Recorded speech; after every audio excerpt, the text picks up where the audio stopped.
Hello everyone.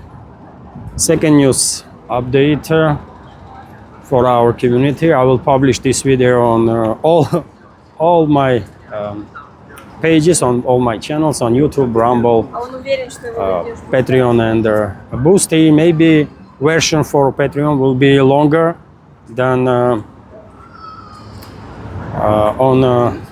YouTube and Rumble, but nevertheless. Hopefully you will find this episode informative and interesting. We are moving towards central Moscow right now. This area is 1905 metro station area, and in Moscow. And so yes, it is 6th of September, 7 o'clock in the evening, Moscow time, and I have bookmarked quite a number of news for tomorrow's live stream, big community chat and fundraising.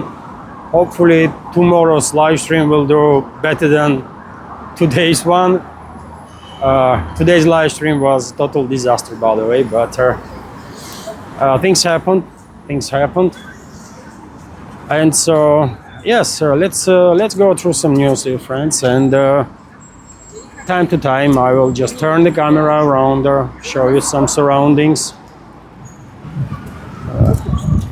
so members of our YouTube and Rumble community will have a better understanding of type of videos that I was publishing on Patreon and Boosty. Maybe they will decide to join our communities and support my work this way. So anyways, let's go through some news now, and first of all I will start with of course this risk of terrible escalation between West and Russia, between NATO and Russia. This morning during the live stream, or it was not even morning, it was midday basically. But anyways, I reported that US generals, by the way, were directly involved in on the working on the plans of coalition of willing to send their troops, NATO troops, into Kiev-controlled territory. They have already planned their deployment of some 10,000 troops, 5,000 allegedly to train Kiev regime's forces. What that even means, by the way? You don't need all 5,000 gonna be instructors or what? So it's just a false narrative used to justify this deployment, and another 5,000 as a sort of a deterrence force. What kind of deterrent force is 5,000 troops, man? I don't get it. But anyways, we all understand that all this narrative of deploying NATO troops is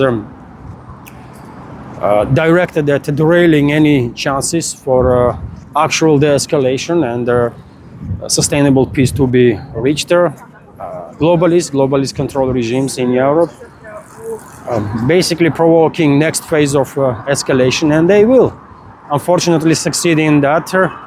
There is tremendously high chances that yes, they will succeed and escalate on such a scale that Moscow will have no choice but to change its restraint policy that was used until now, and to actually retaliate on not just on hostile forces on Kiev-controlled territory, but on military assets, military and logistical assets of NATO countries that will be directly engaged, already are, and further will be directly engaged in hostilities against Russia. That is UK, France, Germany for sure, Italy potentially, and maybe even US, by the way. Maybe even US, if those US cruise missiles that US military industrial complex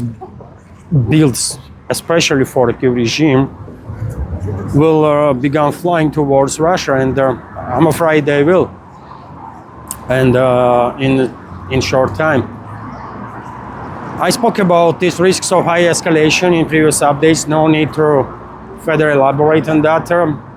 Let's hope I'm wrong, by the way. Let's hope my reading of the big picture is wrong, because none of us wants to see this escalation, but reality on the ground dictates other scenario to be more, or this negative scenario to be more realistic.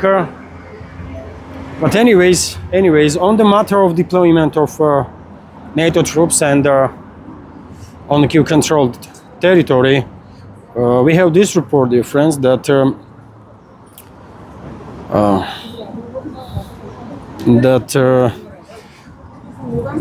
based on a report of UK Defence Journal, UK Ministry of Defence has confirmed that the Army two-star officer has been selected to lead the headquarters of the multinational force in Ukraine, with France and Britain jointly providing the higher level three-star command. So decision is being made, by the way, about next phase of escalation. I guess, and it's only a matter of time when this when West will go ahead with their next phase of escalation with Russia, when they will launch. And I think that's what they're gonna do, by the way, simultaneously with the deployment of their troops, or maybe even earlier than that, they're gonna launch a massive scale long-range strikes on Russia. They're gonna use their assets on Russian territory to do large-scale terrorist attacks, sabotage operations. Simultaneously, they will orchestrate massive cyber attacks on Russian Federation to create a chaos in the country. It just seems absolutely inevitable at this point. And this assault on Russia will be on such a scale, as I said, that Moscow will have no option but to retaliate hard.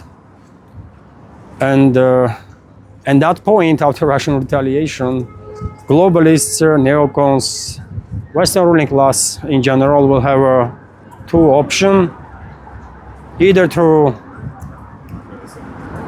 actually de-escalate and begin real talks with the Russian side and basically capitulate before Russia, or to escalate on further level, which will most likely mean or potentially will mean a full-scale war between NATO and Russia. And that's gonna be,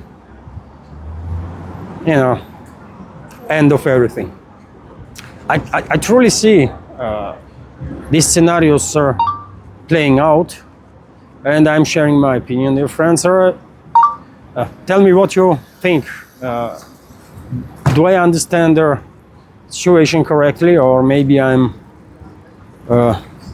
exaggerating something, exaggerating the risks? Will be interesting to know what your opinion is on the matter. But as I said, I have a lot of indicators, by the way, a lot of indicators based on reports from open media to be this skeptical. And for example, another news that I want to give you is that one of the Berlin's lawmakers, by the way, spoke to media and said that Alexander King, by the way, is name of this lawmaker in Berlin, who said that there is a preparations, by the way, in medical facilities to receive daily at least 100 casualties.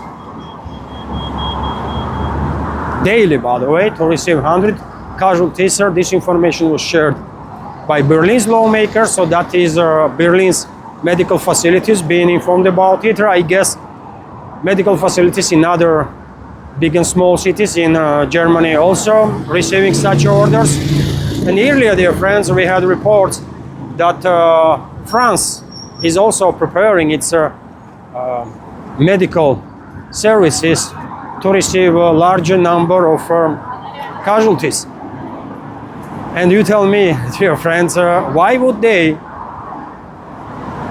order their medical services to be on high alert, to be ready to receive a high number of casualties if they are not planning escalation with Russia.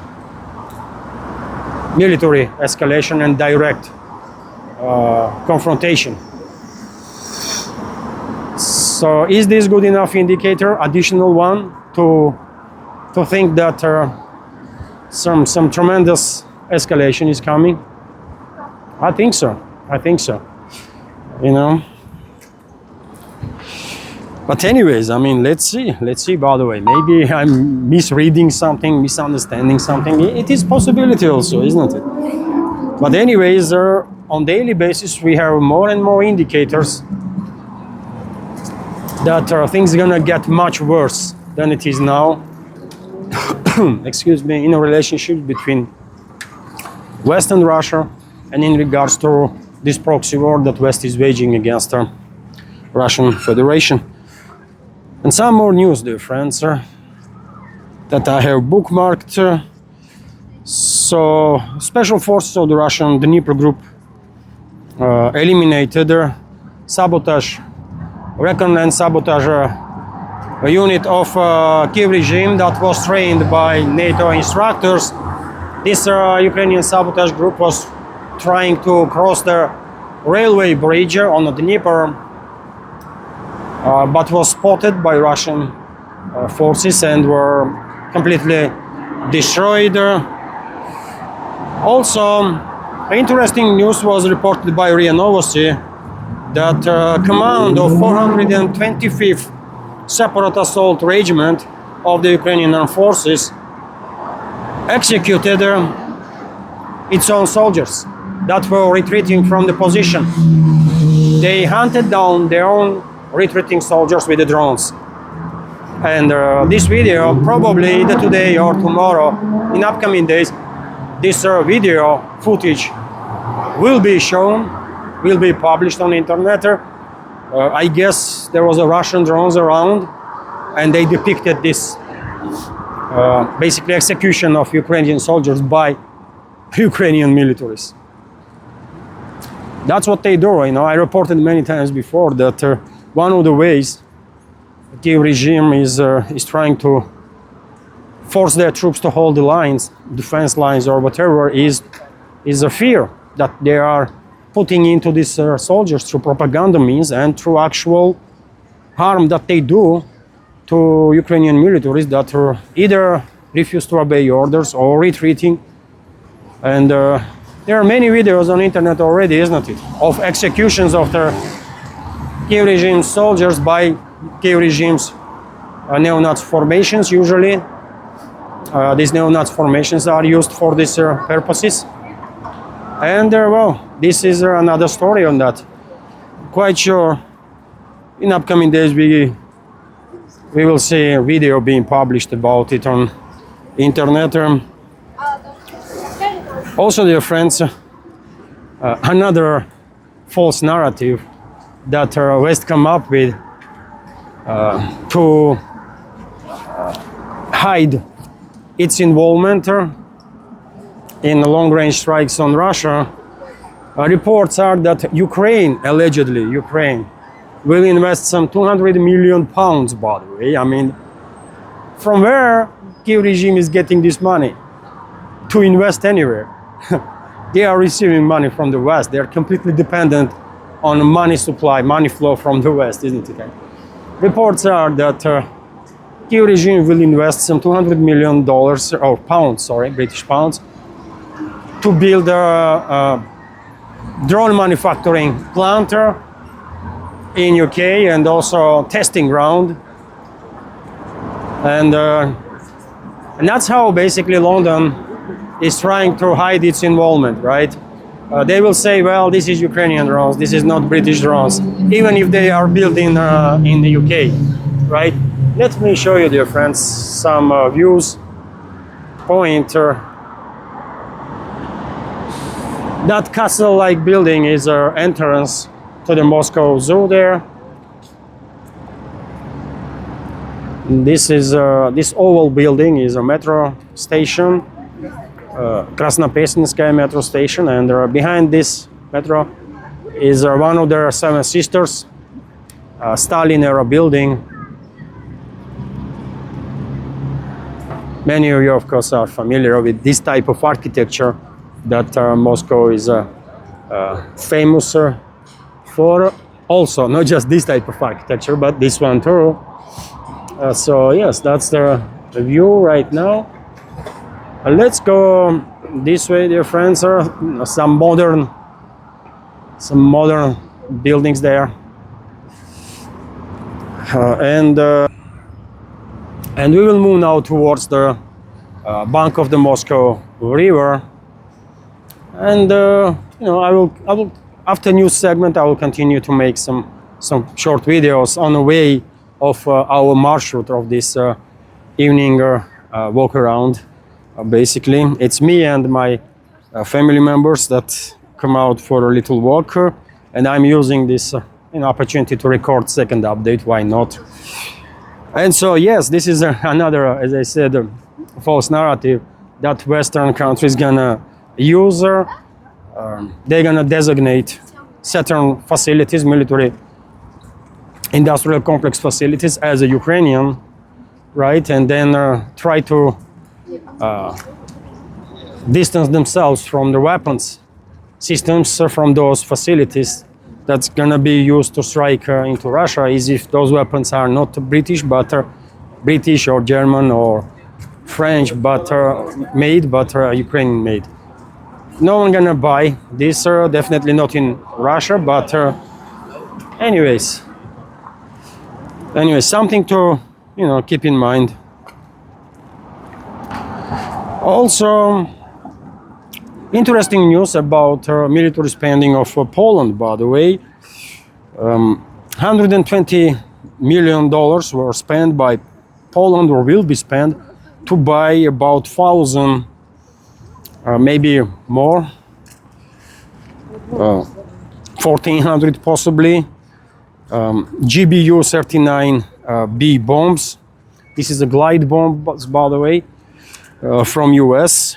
And allegedly these bombs will be used on Polish F-35s, or supposed to be used by Polish F-35s, F-16s, and potentially MiG-29s that Poland still has.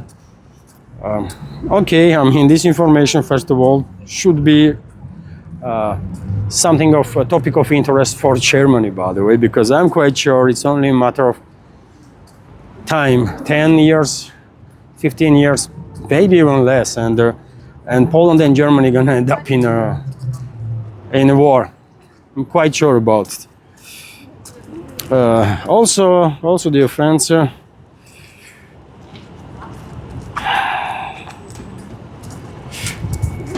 another reporter that Russian defense minister had a meeting, by the way, with Belosov. Andrei Belosov had a meeting with a leader of Benghazi government in Libya, Khalid Haftar, a general, local general that is leading this this government in Benghazi, and half of the country basically they are not recognized by UN, this Benghazi government.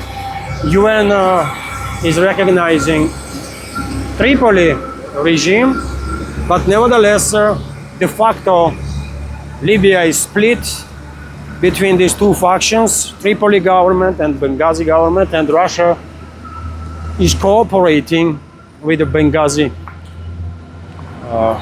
and with Benghazi government and their leader, this Haftar. His visit in Moscow definitely is interesting and important. I guess soon Benghazi will be in a position of some modern, potentially, by the way, this is my guess. Soon Benghazi probably will be in a position of some modern Russian weapon systems, and maybe as a result of rearmament, maybe Russia will also help Benghazi forces with the training We might see further push of Benghazi troops towards Tripoli, by the way, to reunite country. Definitely a possibility, but anyways, only time will tell.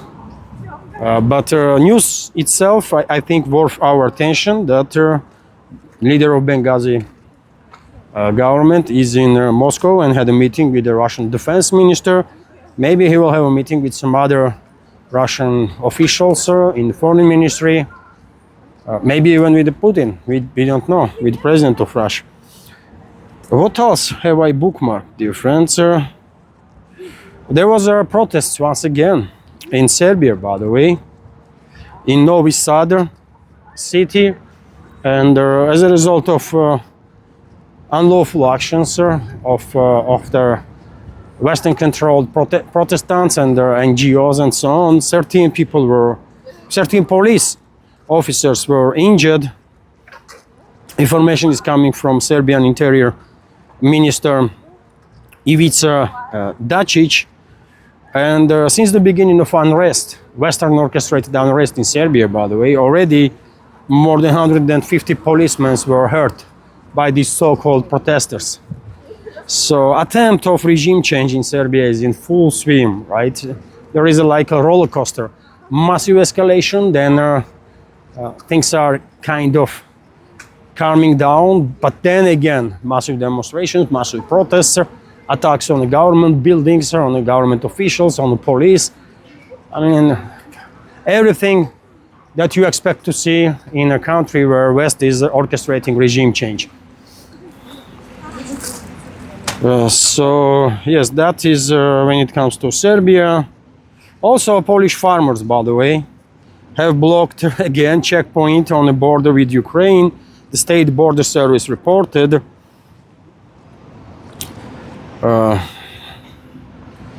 Well, this is also not a surprise. Polish farmers are not happy, and the European farmers in general are not happy that Ukrainian agricultural goods are flooding European markets, and well, they have every reason to demand their rights to be protected by the government, isn't it? On a regular basis, Polish farmers are shutting down this or that checkpoint on the border for some time, and that is happening now too. Let's see how long this protest will continue and what kind of effect, if any, this will have on the policy of the Warsaw.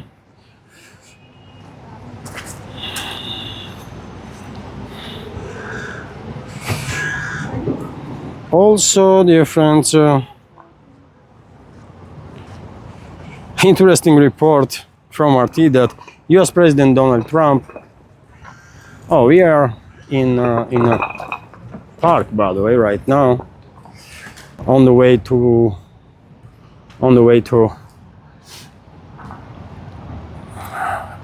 bank of the river, Moscow River, and this is entrance, one of the entrances to the park. You know, some sculptures here from folklore and cartoons.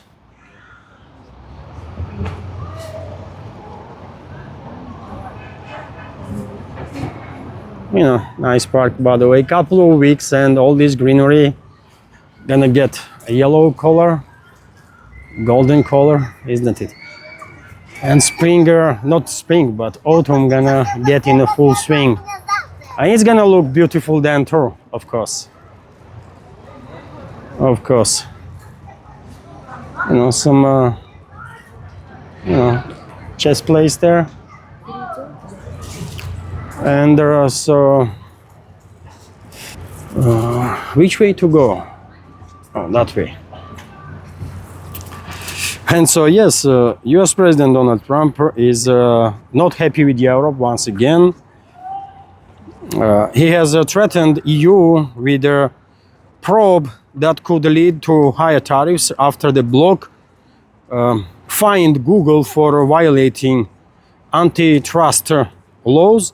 The European Commission on Friday ordered the US company to pay 2.95 billion euros, which is $3.5 billion, fine for allegedly abusing its dominant position in the advertising technology market by favoring its own display services. Regulators said the practice allowed Google to charge high fees, harming rivals and their online publishers. The company was told to stop their self-preferencing practices, address conflicts of interests, and present compliance plan within 60 days or face further penalties. And well, US president, probably Google used its lobby to have a word with the US president, and Trump is now threatening EU again with the higher tariffs, and well, he might go ahead and actually impose additional tariffs on EU. Is if what already been imposed not enough to further accelerate the industrialization of the European Union economies. And also, dear friends, there are interesting statistics here in regards to trade between Russia and China. 95% of Russia-China trade is in rubles and yuan. And it is a time to leave the dollar. VTB chief Andrei Kostin stated during a conversation with RT, and VTB, by the way, VTB Bank is the second biggest lender here in Russia. And the information is quite interesting, isn't it? No wonder, despite interest rates being dropped by 2 points in July by central bank, ruble didn't weaken. Ruble get even stronger.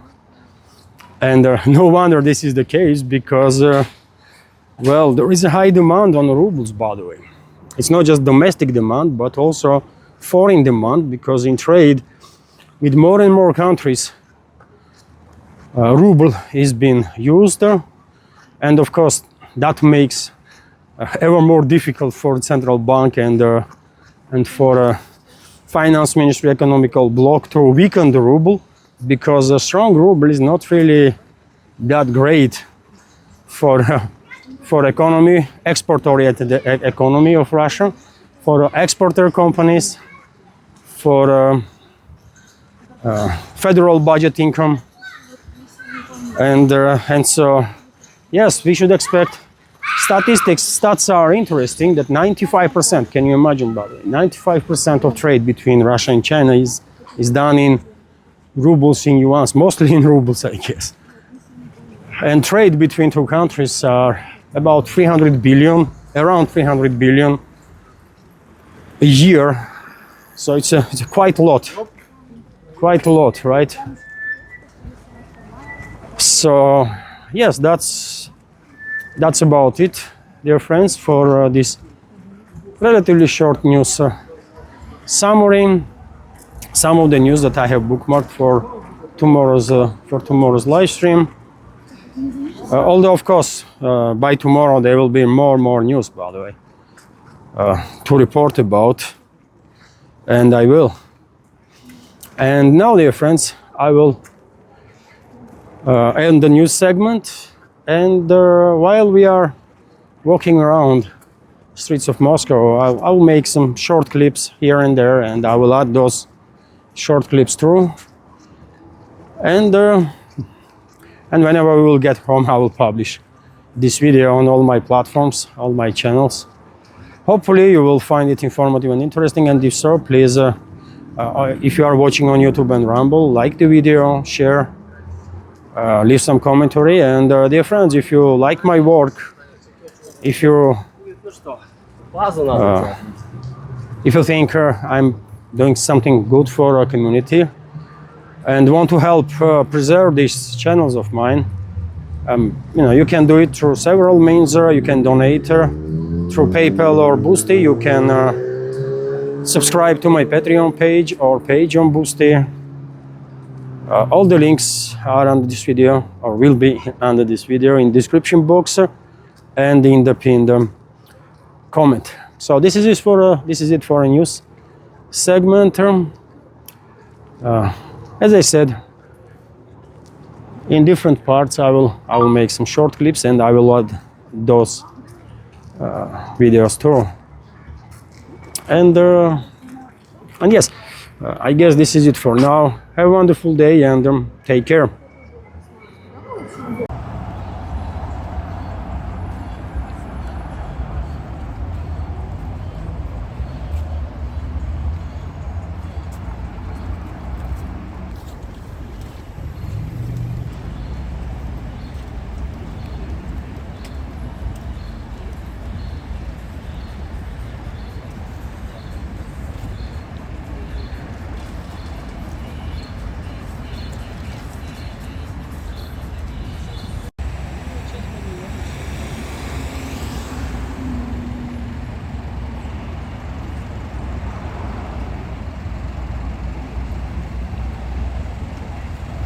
Кстати, в Москву-Сити даже есть